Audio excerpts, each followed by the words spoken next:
berakal sehat dan waras gitu. Itu satu. Kedua, saya tidak butuh makan gratis. Hei, makan gratisnya bukan buat situ. Bukan buat situ. Buat anak sekolah, ibu hamil, jompo, balita. Pede amat lo. Pede amat. Makanan buat lo. Minta sama mak lo sono kalau mau makan. Ups, salah. Event organizer ya. Makanannya dibagi ya. Oh iya. Sorry. Jadi mintanya sama itu aja panitia ya. Ya Bu. Kalau yang dari Pak Prabowo bukan buat situ soalnya. Sorry ya. Kalian yang masih nyerang dan tidak mengerti apa itu program makan siang dan susu gratis, sebenarnya di mana sih letak gak ngertinya? Makanya tolong banget jangan tutup mata terus, jangan tutup telinga dari fakta demi mengagungkan pilihan kalian. Program makan siang dan susu gratis ini sangat berguna dan tentunya realistis, apalagi untuk kalangan bawah. Gak semua anak punya orang tua yang berada, gak semua anak bisa mendapatkan makanan yang cukup dan tentunya bergizi. Iya. Ini semua tentang kemanusiaan, tolong. Oke, mungkin lo menganggap remeh program ini, ya karena lo berada di keluarga yang berkecukupan, atau bahkan keluarga kaya dari kecil, yang makanannya selalu terpenuhi, selalu sehat dan bergizi kan pastinya. Tapi apa kita bisa milih hidup kita sesuai dengan yang kita mau? Ya nggak mau. Buktinya masih banyak anak-anak di luar sana yang masih terlantar, masih kelaparan, masih kurang gizi, dan orang-orang yang hidupnya masih susah. Jadi kita nggak bisa milih hidup kita mau kayak gimana. Dan caranya yang bisa cuma kita lakuin nih sekarang adalah bagaimana mengatasi kesulitan yang terjadi pada saat ini. Dan dengan program makan siang dan susu gratis ini juga dapat meningkatkan ekonomi daerah. Apa aja yang meningkat? Petani sayur mayur, pabrik tahu dan tempe, peternakan, ada ayam petelur, ayam pedaging, sapi perah, sapi potong, nelayan yang menghasilkan ikan, dan tentunya pasti akan membuka lapangan kerja baru. Otomatis tenaga kerja akan ditambahkan. Semoga kalian lebih paham dan mengerti dari penjelasan singkat gue, dan lebih open minded lagi. Dan kalau kalian cerdas, itu nggak gampang terprovokasi. Thank you. Wah, selamat ya kak. Oh iya, kalian pernah berpikir nggak sih kalau program makan gratis ini itu impactnya nggak cuman untuk anak sekolah dan ibu hamil aja? Kenapa gitu ya? Nggak pernah. Kebayang dong nanti bakal banyak banget lapangan pekerjaan yang tercipta dari program ini. Program ini akan melibatkan banyak orang seperti vendor-vendor yang akan membantu dalam penyediaan makanannya ataupun vendor-vendor yang menyediakan bahan bakunya. Bahan baku kan meliputi mungkin beras, sayur mayur, dan juga protein hewani nabati kan. Kebayang nggak nanti misalnya banyak tambak ikan, tambak udang yang dibuka dan membutuhkan orang yang bekerja. Itu tuh bener-bener membantu kita banget loh guys.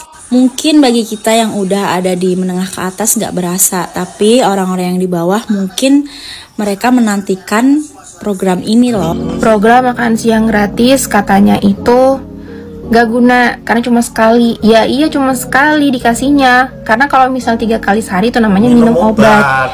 Pagi, siang, malam. Lagian bukan tanggung jawab pemerintah kali ngisi perut kalian sepenuhnya 3 kali sehari. Itu mah namanya kalian mental pemalas aja, mental pengemis aja yang mau dinafkahi seumur hidup kayak gitu, sepanjang hidup seharian kayak gitu.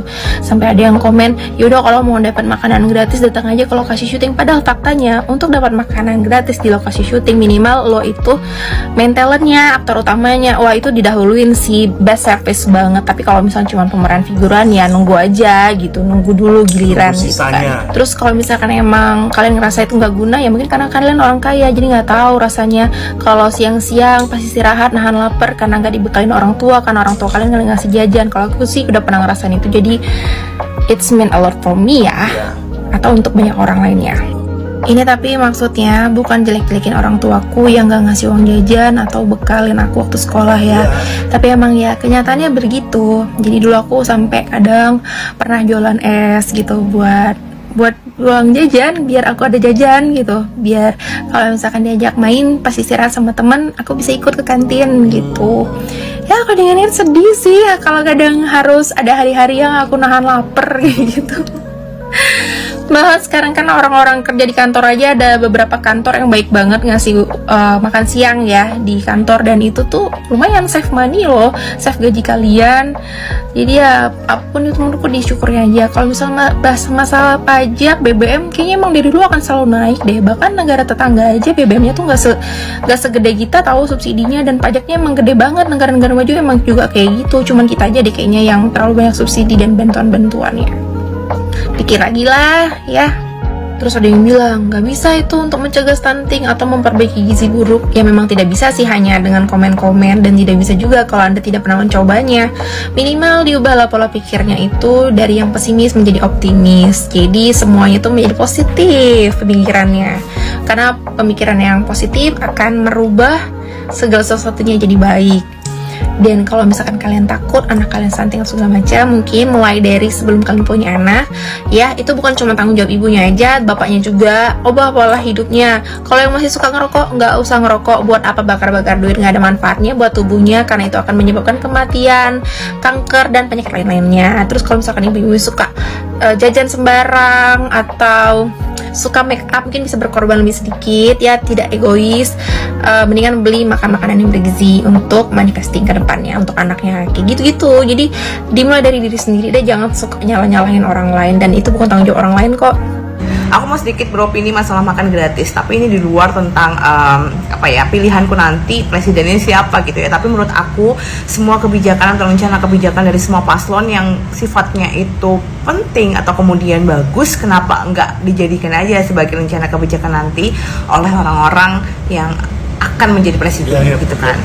Jadi sebenarnya masalah makan gratis ini membangkitkan sebuah kenangan aku ketika SD. Waktu itu aku sekolah di Balikpapan ya, di Kalimantan Timur di tahun 90-an, dimana kemudian keadaan negara itu masih ya begitulah ya, dengan rezim yang pada saat itu menguasai lah gitu ya.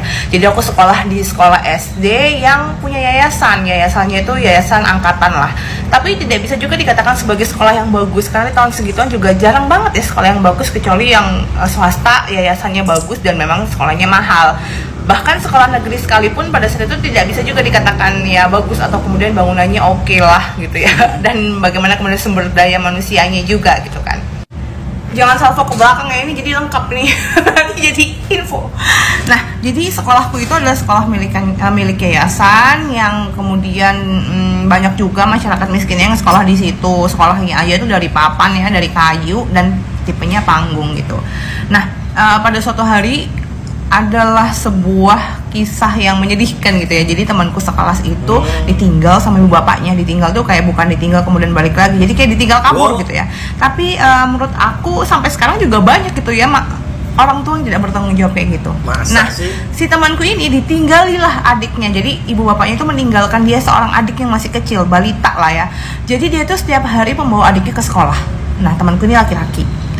Di rumah dia itu bertahan hidup dengan belas kasihan tetangganya gitu ya. Jadi yang memberikan makan dan bertahan itu adalah tetangganya. Di sekolah, teman-temannya di sekolah nih ya, teman-temanku itu kayak mereka tuh sumbangan satu kelas untuk bisa memberikan dia itu makan siang gitu bersama adiknya supaya dia tetap bisa sekolah.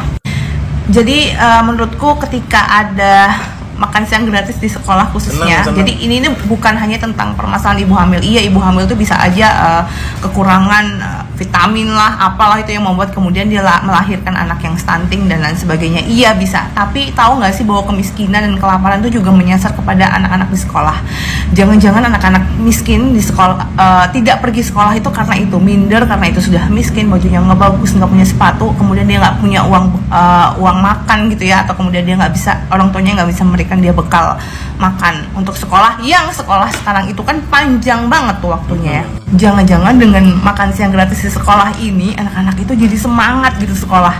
Jadi kayak misalnya dia punya suatu motivasi gitu kan, aku mau sekolah karena aku bisa makan di sekolah. Bayangin, itu kan sederhana banget ya, tapi untuk kaum-kaum yang sekarang lagi suka julid itu menjadi kayak hal nggak masuk akal dan nggak rasional. Padahal sebenarnya itu rasional banget, tau gak sih? Itu bisa jadi motivasi anak-anak di garis kemiskinan untuk dia tetap bisa bertahan sekolah. Jadi buat apa sekolahnya gratis tapi nggak bisa memfasilitasi perut dia gitu kan? Kenapa aku nih komennya tentang kayak makan siang gratis di sekolah? Kan ini sebenarnya topiknya tuh kayak makan gratis untuk anak-anak dan ibu hamil. Nah, anak-anak ini kayak kemarin tuh kasus beberapa kali dapat makan gratis apa segala macam yang nggak sesuai dengan ekspektasi. Ya, lebih baik disasarkan pada sekolah-sekolah aja, Pak. Sekolahnya gratis, jadi udah dapat sekolah gratis karena berada pada garis kemiskinan misalnya gitu, dan dia juga dapat makan siang gratis. Kan kita tuh bisa aja memetakan sekolah-sekolah mana yang banyak gitu masyarakat miskinnya, iya kan, bener kan? Dan kalau ada komen yang